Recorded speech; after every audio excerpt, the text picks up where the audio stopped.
जी अम्मी जान। उमर, फौरन घर आओ, बात करनी है तुमसे। अम्मी मुझे अर्जेंटली लंदन जाना है। पहले आकर मुझसे मिलो, फिर तुम जहाँ जाना चाहो चले जाना। लेकिन अम्मी आप। बात सुनो उमर, तुम्हें कहा ना घर आओ।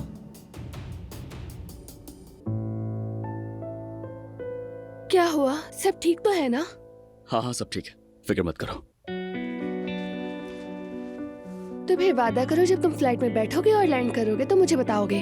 ठीक है मेरी जान, जब आ जाऊंगा उसके बाद मूवी देखेंगे। ओके ठीक है। और अब रोना नहीं। हाँ ठीक है।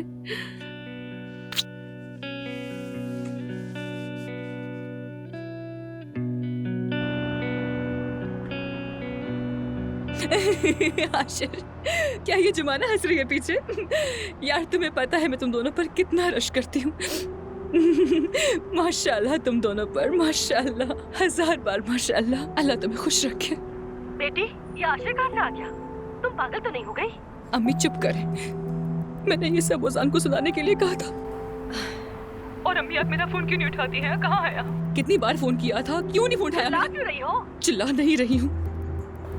बेटी मैं बाजार में थी, तुम्हारी कॉल देखी तो वापस कॉल की। मुझे बताओ तो आखिर हुआ क्या है? तुम इतनी परेशान क्यों हो?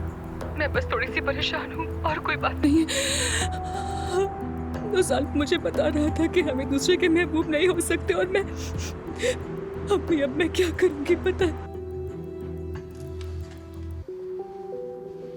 आशिर जो भी बात कर रहा था, जुमाना मैडम हंस हंस कर लोटपोट हो गई थी। जुमाना को भी भूल जाओ, नाज़ली की हालत ठीक नहीं है। वो जोर जोर से हंस तो रही थी मगर उसका बहुत दिल दुखा है। मैं क्या करूं सदफ?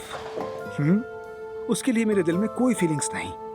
सच कहूं तो कल रात जो भी हुआ था वो भी याद नहीं है मुझे। मैं कोई रिलेशनशिप नहीं चाहता। अरे ये शर्म की बात है, ऐसी रात क्यों गुजारते हो जो तुम भी याद नहीं रखते? ये तो नाइंसाफी है उसके साथ। सदफ देखो, तुम तो मेरी दोस्त हो, तुम्हें तो मेरा साथ देना चाहिए है ना? ऐसे मामलात में एक लड़की दूसरी लड़की का साथ देती है मेरी जान। मैंने भी तो यही सब बर्दाश्त किया है। माफ करना, लेकिन तुम नशे में था कहकर एक साइड पर नहीं हो सकते। मर्द बनो और उससे सीधी तरह बात करो। अच्छा ठीक है सदफ।